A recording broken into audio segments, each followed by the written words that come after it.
Hey, I'm Morgan from the very unofficial travel guides. It's Thursday, August 27th, 2020, and I am currently on a cruise ship. Who'da thunk? This is not something that I was planning to do. Well, I can't say I wasn't planning or hoping, but I wasn't planning to do it as soon as I did. So I found out 23 hours before we set sail that I would be on this ship. It's one of the so-called Blaue Reise, which means like journey into the blue, offered by Tui MeinSchiff. Cruise line catering to the German market. We left Hamburg. It's only people from Germany on board or who have been in Germany for the last 30 days without visiting any of the risky areas. What are those called in English? No, countries that are considered a risk at the moment. And it's a cruise to nowhere, meaning that we left our original port, which was Hamburg, and we're returning to our original port, Hamburg, tomorrow, and we have not been on land. Nobody has gotten off of the ship or come onto the ship since we left Hamburg, with the exception of one poor person. They had to do an emergency helicopter evacuation 2 days ago when we were off the coast of Finland. But I have to tell you, that kind of thing is not all that uncommon on cruise ships. I posted about it on Facebook, and so many people wrote to me saying that it happened on their cruise too. And some people were saying it happened 3 or 4 times on their cruise. And we're talking about cruises before the current situation. Once I booked the cruise, I was contacted by somebody from TUI who helped me with the check-in process. I did part of it with her on the telephone and part of it online. And one thing that was different is the health questionnaire that you usually have to do when you go on any cruise was a little bit longer, with more specific questions related to the symptoms of you know what. Then the first thing that happened when I got to the cruise port is I had to, before I could even go into the building, produce my health questionnaire, and somebody went through the answers with me and I put it in the thing, the container. Then I went around the corner and there was the temperature check station. So everybody who's getting on board had to supply a health questionnaire and get their temperature checked before going on board. And here's something I learned since the last time I tried to do this video or talked about these facts, is that all the crew who's on board went through a 2-week quarantine period before they started their work on this ship. So that's another safety measure in place.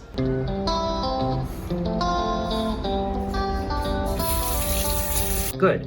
So once I was on board, one of the really crazy different things that I like so much better is the fact that the muster drill, which is like the mandatory safety drill that happens at the beginning of almost all cruises, usually what happens is you have to go to your muster station and you'll be standing there in a group of 50, 60 people, shoulder to shoulder, boobs to back, before the drill begins. And then the captain or the cruise director comes on the ship's announcement system and goes through everything.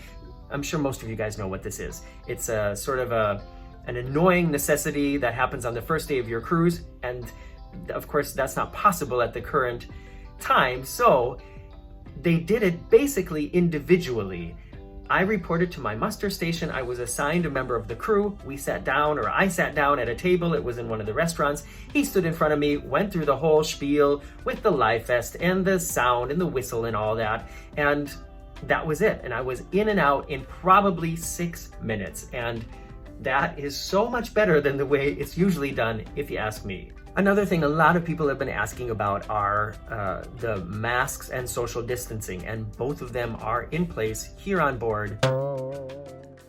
And as an added extra bonus, we were even supplied with masks in the cabin. So I'm cruising alone, but my cabin had 2 of these packages of 6 masks sitting on the desk when I arrived. Speaking of getting your temperature checked, every passenger is required to do a temperature check every day before 12. So that's another thing that's been added as a safety measure, a way to monitor the health of the people on board. It's something that I forgot twice, and one time I got a letter reminding me to go down, and the other time I remembered it and I went down. Then you go to reception and they do it at reception instead. Oh, oops, I made a mistake. Masks are required in all public spaces on the inside of the ship, and here's something I didn't understand. I thought that they also were requiring us to wear our masks on the top deck unless we were in the pool or sitting down at a bar.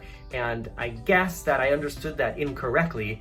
The reason that I thought it was like that is because on the first night during sail away, crew members were going around and asking people to put their masks on. But the reason that I think they were doing that now is because there were so many people on the top deck that it was not possible to keep social distancing. So they were reminding people either stay away from each other or put on your mask when we're here outside.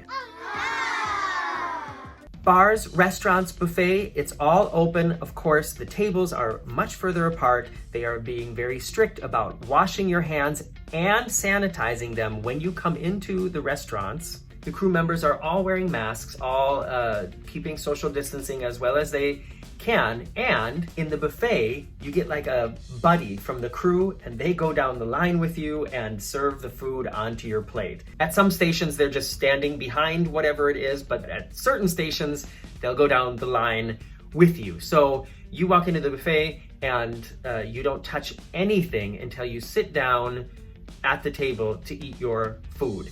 And the silverware is packed in plastic bags, so it's sterilized and packed in plastic bags, and you get one of those when you arrive in the buffet. You open it up at the table as well. I've said this in the other videos as well that you guys will be seeing. I feel like this is also a good way to do it, and it makes me feel much better than previously, because not only did you not touch anything, but the other passengers have also not touched the spoons, the serving utensils, anything like that. It's just crew with gloves on and a mask. I'm pretty sure they all have gloves on. Anyways, I feel like it's better this way. And now I want to give you a short rundown of what each day was like as sort of a preview to let you know what's coming in the daily vlogs that you're going to be seeing. But before I get to that, please forgive me for putting a little commercial break right here. Occasionally I need to breathe. Stop me for a second, I got needs. Occasionally I set them free. Don't hold me back now, I'm in the lead. This part. Did you get one? What on earth was it about? So on the first day, you'll see a little bit of the check-in. You'll see me coming into the cabin for the first time and dinner on the first night, which was in the buffet, and then the sail away and the beautiful sunset we had on the first night. That was amazing. It was an amazing feeling to be back here on board, to be supporting this industry, to be one of the few people in the world right now who can enjoy something like this. The second day was a sea day, so that means we were just at sea. I mean, we were basically at sea the whole time with some fun surprises and exceptions, and those are coming up on the next few days. So on day 3, we had what they called a technical stop in Stockholm, but the way into the port of Stockholm, we went through these islands. I didn't realize that it was like this. If you've ever been to the boundary waters between Minnesota and Canada, I grew up in Minnesota, so I know what this is like. It's a lot like that, but just like miles and miles and miles of them. So the ship is going through these small passageways through rocky islands full of pine trees and cabins and some very nice large mansions. People in Sweden got some money. I mean, I'm assuming that these aren't all just built by the people from ABBA. And it was really cool and relaxing to just sit here and look out the balcony and see like these natural wonders going by. And so you'll be seeing a lot of that in the video of that day. Then when we got into the port, the other MeinSchiff, so there's 2 ships from this cruise line cruising at the moment, the MeinSchiff 1 and the MeinSchiff 2. They're sisters of each other, and we got really close up to the side of it, and it was a cool moment, and the people from that side were cheering and the people from this side were cheering, and it was really a really cool thing to be a part of. 2 of the very few cruise ships in the world right now that are cruising, getting so close to each other. Then the MeinSchiff 1 left the dock, we turned around, and we got to turn around in the old part of the harbor, and the captain explained that that's something that usually isn't allowed anymore, but they made an exception for us. Another thing that was interesting for me as a theme park fan is we were right next to Gröna Lund, so a famous traditional amusement park in Sweden. Got to see that too. Of course, nobody went off the ship. We couldn't go there, and it wasn't open anyway, so doesn't matter. Then we actually docked in Stockholm, and that was the only time that our ship connected to land on this journey. But like I said, it was not a port day. We did not get off the ship. From there, we went back out through all these islands, so beautiful. And you know, if you just stay on your balcony, on the way in, you see the one side, and on the way out, you see the other side. And if I do this again, somebody please remind me to bring binoculars. On the next day, we arrived in the Bay of Turku, Finland. And what I had totally forgotten about is that is where the Carnival Mardi Gras is being built, and she's still there. So I got to see the Carnival Mardi Gras, not as close as I got to see the other MeinSchiff the day before, but I did get to see it. Very exciting. I mean, I never thought that I would be there at that area of Finland where the Carnival Mardi Gras and so many other amazing ships have been built. But there we were.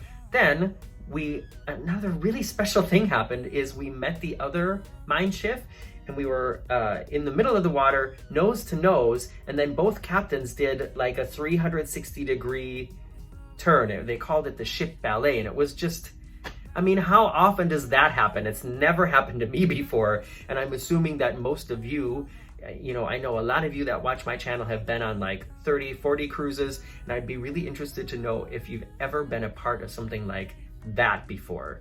So yeah, it was really cool. Then the rest of the cruise up until now has been sea days, but I just remembered on that day, shortly after we began the journey back southwards, back towards Hamburg, that is when we had our medical emergency where the ship had to stop. We turned around, a helicopter came, hovered over the front of the ship, and picked up a guest. Don't know what was wrong with this guest. Of course, the captain's not going to go on and discuss somebody's medical history with the entire ship. And I'm sure that a lot of people are wondering and curious if it had anything to do with the current virus going around, and I'm just going to assume no. I think that people who get evacuated from ships are due to things like having a major heart attack, having a major stroke, things like that. I don't think a positive COVID test would be reason to evacuate somebody from a ship that's going to be back in port in 3 days with a helicopter. You know what I mean? I don't know. Maybe I'm wrong. I am definitely not a health expert. So in the videos from the sea days up until today, you're going to see a lot of the cabin, of the pool, of the rest of the ship, of the food that I've eaten on board, some good food, of my thoughts, of my experiences. And as another little preview, here's some of the highlights squished together in a really short montage. So starting probably tomorrow or maybe the day after tomorrow, the first videos are going to go online. And another thing I wanted to tell you guys is I'm going to be doing some videos in German as well, because most of the people who are going to be interested in cruising on this ship are going to be German-speaking people. That doesn't mean that I'm changing my channel to German. It just means some of the videos are going to be in German as well as English. Are you ready for the montage? Before you click onto the next video, please go down there and press the thumbs up button. It really helps. And if you haven't done it yet, subscribe. And this is what you have to look forward to in the next few weeks on the very unofficial travel guides. Welcome to the beginning of a very exciting and kind of unexpected adventure.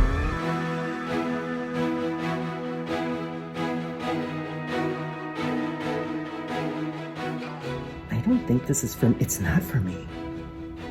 There's somebody else's name on here. God, am I in the wrong cabin?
like more people need to see this, like the other cruise lines need to see this and realize that it is possible and there is a way. And after this week, I feel more confident than ever that it's going to happen soon.